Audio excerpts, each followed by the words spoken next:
Hey everybody, Phil here. Today we're going to talk about equity and value, which is the first and I believe most important pillar of my own interpretation of how a solver thinks through hands. And to boil that down into just one sentence, I imagine that the solver is telling me, I want to put in as much money as possible with my high equity hands. Build a strategy around that. That's really the crux of optimal strategy. Again, my interpretation. So, balance, range construction, blocker effects, representing different hands, trapping, denying equity, all of these things that we think about during hands. I'm asking you to forget about all of them for a minute and start here with the very first building block of your game, which is value. Build your strategy around value, and then let's layer everything else on top of that.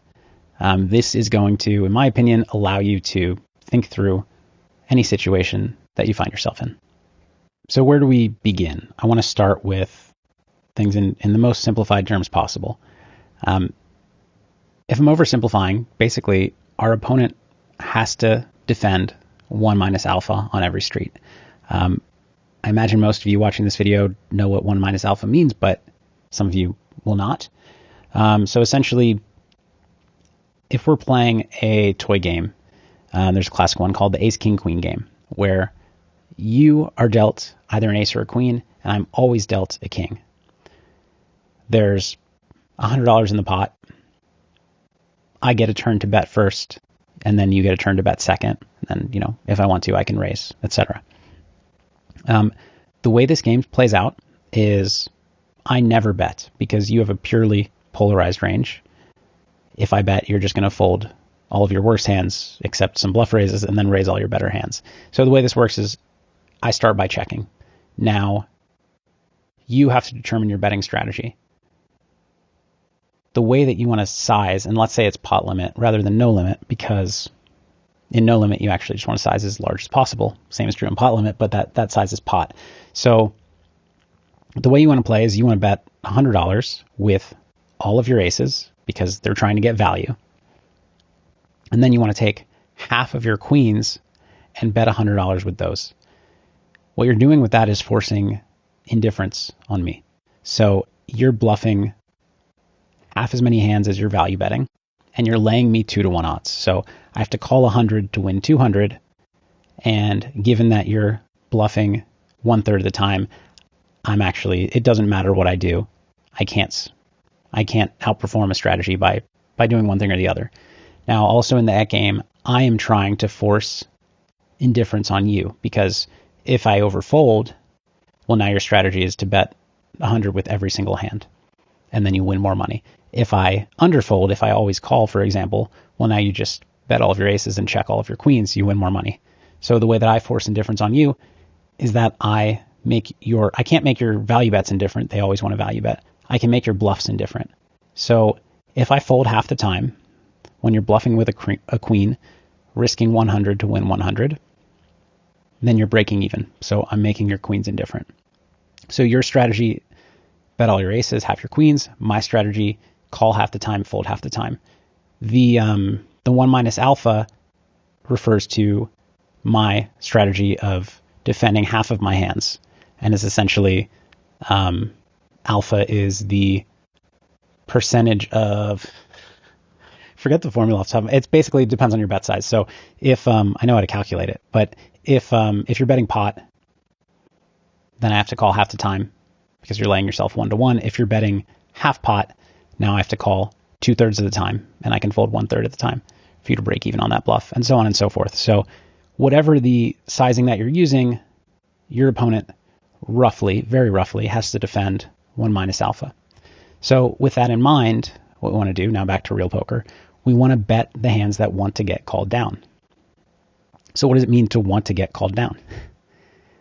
What it means is, by the time we bet however many streets are left, and we get called, we want to be an equity favorite against the range of hands putting in money on the river. Now, it's not quite that simple. So if I'm all in on the river, you can't raise, then I want to be an equity favorite against your calling range. And that could be only a slight equity favorite. I could be 51% against your calling range. That's still a good value bet. In most is oversimplified. In practice now, you have some raises too, including some raises with hands that are actually worse than my hand that make me fold the best hand. So I actually need to beat more than I need to be good a little bit more often than in this perfect theoretical world. The easiest way to work through this and figure it out is from the river backwards. So I like to think first about river play and getting value on the river. And then from there, go back to the turn and think about getting value on the turn. So that's what we're going to do. Okay, so we find ourselves on the river and we're trying to figure out what can value bet. Now, I'm oversimplifying and just generalizing, but in a typical scenario, if my hand is good 80% of the time against your overall range, it's good enough and strong enough to value bet for pot. Now, why is that? Well, in most spots, when I pot, you have to defend 1 minus alpha. It's 50%. So if my hand is good 80% of the time, you fold your bottom 50% of hands. Now, of the remaining 50, my hand is good 30 out of 50 times. It's a favorite against your range. Now, in theory, in the perfect theoretical world, anything over 25 out of 50, so 25.1 times out of 50, would be enough to value bet. But in practice, because of blocker effects, because of the fact that you can raise, because of other considerations, blah, blah, blah, it basically always hovers around 80. So that's a good kind of principle to keep in mind. The way that I like to think about it is the opposite, which is that I can be beat up to 20% of the time. The reason I think about it that way is because when I calculate how often I'm beat, I do it. When I calculate how often my hand is good, I actually do it from how often I'm beat. I look at how often my opponent has a hand better than mine and figure that out. So that's how I do it. And obviously we'll get into that in a future video, how we're going to calculate that. So if I'm beat less than 20% of the time, I can pot. But the question is, should I? Just because I can. And the answer, I'll give you a preview, is not necessarily. As you approach the 20% threshold, smaller bets become higher EV than pots. And I want to start by, I just want to illustrate this by looking at some math in the perfect theoretical scenario that I've been talking about before. So I'm going to pull up a spreadsheet that I made. It's a beautiful spreadsheet. Up here, I have the, we can enter the frequency that we're beat. You can see I'm starting on 20. And then we have 3 bet sizes plugged in. I could change these, but there's not really a purpose right now. It's just to illustrate a concept. We have betting full pot, betting half pot, and betting third pot. And then over here, it goes through these calculations based on our opponent defending optimally. And we see how many times the pot we won over 100 bets. I just did that to make the numbers look nicer. So, and to make it easier on myself. So here we can see that if we're beat exactly 20%, this is again the theoretical scenario where actually we can bet as long as we're beat less than 25% of the time. So 24.99. I think maybe earlier I said the other way. But anyways, so this is that theoretical scenario. So keep in mind the real numbers in the real world, kind of the EVs of all of these bets will drop to account for the fact of, again, blocker effects, the fact that we might run into, or rather we might get raised, including by hands that don't that we don't have beat and make us fold. So you can see here in this perfect theoretical scenario that actually the highest EV sizing at 20% is 50% pot. And then the next highest is 33 and 100% is the lowest EV. Now, a really important thing to consider is sometimes, you find yourself in position on the river in a spot where you only have one bet size based on the way you've played the hand, and that one bet size is pot. So even though it would be higher EV to bet smaller, the consequences of, against any reasonably good opponent, the consequences of sizing down with that hand in a spot where you never size down or are not supposed to ever, it can be very costly. They get to check raise against that sizing with clairvoyance into essentially what you have. It's very hard to balance. And then if you do balance it well, you're sacrificing EV with your hands that you're balancing it with, because they would much rather bet pot, etc. So sometimes, even though half pot would be more EV or 33% pot would be more EV, I do pot a hand that still can bet. Like the moral of the story is it still can bet. Now you'll see here as we go up to, like I illustrated, if we go up to 24.9, we can see that we're still barely generating EV with a full pot bet. And if we just make it literally 25, the pot bet is neutral EV. Again, these numbers go down in practice. So let's look at some other numbers. If we go down to 15%, if we're beat 15% of the time, now pot is the highest EV. And I mean, the way this math works out is essentially, well, I guess it should be intuitive, but they're calling with the range that they're calling with. And every time they call, we make the amount of money of the size that we bet.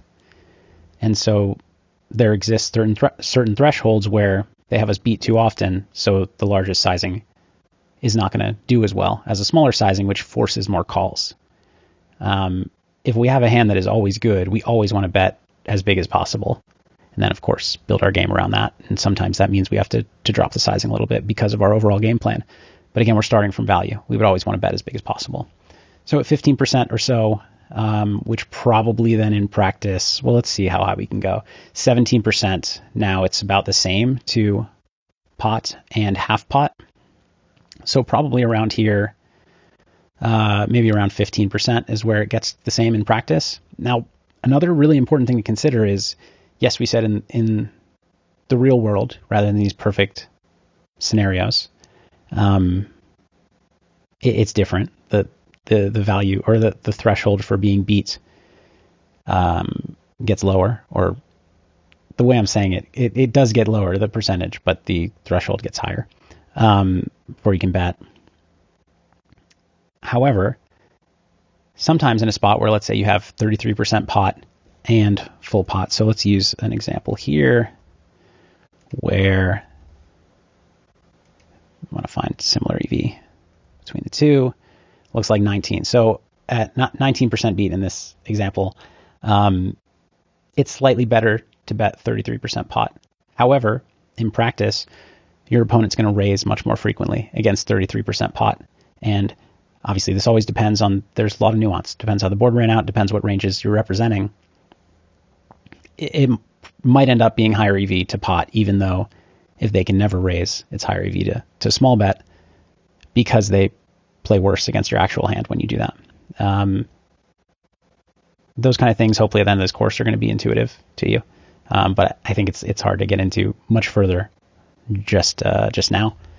If we want to look at kind of the kind of upper threshold, you can see here that if you're beat 35% of the time, you can still third pot. In theory, you can't quite in practice in most spots. Probably somewhere between 30 and 35 is where you want to stop third potting and just want to start checking. Hopefully that gives you a rough idea of, well, first of all, determining whether or not you can value bet. And second of all, determining what sizing you want to use, which again is dependent on what sizings you actually use in that spot. You can't just use infinite sizings in every spot, because you're going to make huge mistakes and be very exploitable. But from there, let's move on to turn play. We talked about the river. We're working backwards, river to flop. Let's move on to the turn and see how we determine what we can start betting on the turn. All right, so now we find ourselves on the turn deciding if we should value bet or not across two streets. Now we know that if we're going to value bet pot on river, we want to be beat less than 20% of the time. So if we assume that our opponent is defending half their range on the turn, let's say calling half their range for the purposes of simplification, how often can we pot bet the turn, or rather, how often can we be beat for a hand to be strong enough to value pot turn, value pot river? It's kind of simple. It's 90%. Or rather, we can be beat 10%. We have to be good 90% of the time. It's because if we're good 90% of the time, they call half their range. Now we're good 40 out of 50 times, which is 20%. We can now value pot river. It's quite thin, but we can, or a little bit thin, but we can do it. In practice, there are a whole bunch of factors that will move the needle in one direction or the other. And how often you get raised, which can actually impact, maybe I don't want to bet this hand on the turn, even though it could value bet 2 streets, because if I get raised, it's a disaster. It could also mean, well, my hand is only good 85% of the time, but I'm going to get raised by so many better hands that by the time I don't get raised and I get called, I'm going to be good 85% of the time again on the river. So I have a very clear value pot. There are lots of ways that it can work. And then there are blocker effects, there's range construction, there's balance, there are all those things. But starting from value, good 90% on the turn, good 80% on the river, or rather beat 10% on the turn, beat 20% on the river. And note that in PLO, this is not always the case in No Limit Hold'em. In PLO, most hands that can value bet 2 streets should, and most hands that cannot value bet 2 streets should not start betting on the turn. They should wait and get their value on the river. I said most because it's certainly not all, but that is kind of the general pattern of solver play in PLO, which is absolutely not the case in No Limit from the little bit that I've looked at it. So now from here, we got to go back to the flop, and I'll warn you, the flop is quite a bit different and more complicated. The flop is where we start thinking about other factors a whole lot more. So I wouldn't recommend calculating how often your hand is good on the flop to bet across multiple streets. Not only do ranges get convoluted because they have a check raise range, and then, a lot of things can happen, but also there are so many combinations of turns and rivers that how good our hand is right now is not necessarily that relevant. There are implied odds, board coverage, protection, things like that. That said, I would urge you not to think about protection at all for the time being. The reason for that is, protection is an element, in my opinion, that goes into the solver deciding to make certain plays, but it's such a small factor in solver land and such a large factor in the minds of so many poker players that I've talked to or played against that I think almost everyone would be better off ignoring it entirely. They would get closer to a better strategy that way. I think people make a lot of mistakes that way. So looking at an image here of a bar graph that I made up, this is kind of these are the factors that I believe you should think about street by street. So again, working our way back, starting on the river, we're just thinking about value. Of course, we bluffs, blockers, blah, blah, blah. But in terms of kind of the core principle guiding our overall strategy, we're thinking about our value bets and what we want to do with them. Now, going back to the turn, some other factors come in. Protection is a little bit important. Implied odds are important. Board coverage is important. But value is still kind of the predominant factor. Now when we get back to the flop, I think that value makes up, closer to half of what's important. Board coverage is really important on the flop because there are so many turns and rivers that can hit, and leaving any of your ranges devoid of certain hand classes or draw classes can be really dangerous.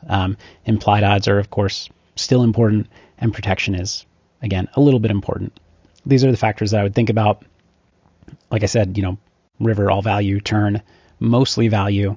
You do want to consider the other options a little bit. On the flop now, we got to consider everything.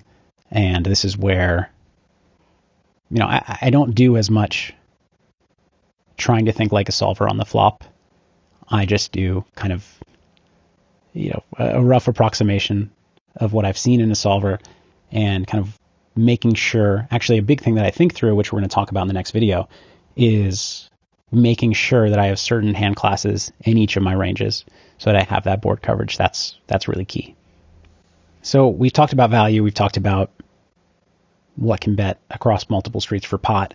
We've looked at what can bet smaller on the river. Obviously the same math that you use to go turn to river with pot, you can use for small bet, or half pot, full pot, etc. And I will show you how to do that again in a future video. But how does a solver think through choosing bet sizes? Again, I don't know why I need to give this disclaimer, but a solver doesn't think. But how does it think about choosing bet sizes? So it starts with your value ranges, and often so in cases where there's not a range imbalance between you and your opponent, where you have kind of equal portions of each type of hand. Generally, depending on the board texture, is just going to choose a sizing that kind of maximizes value with most of the hands it wants to bet.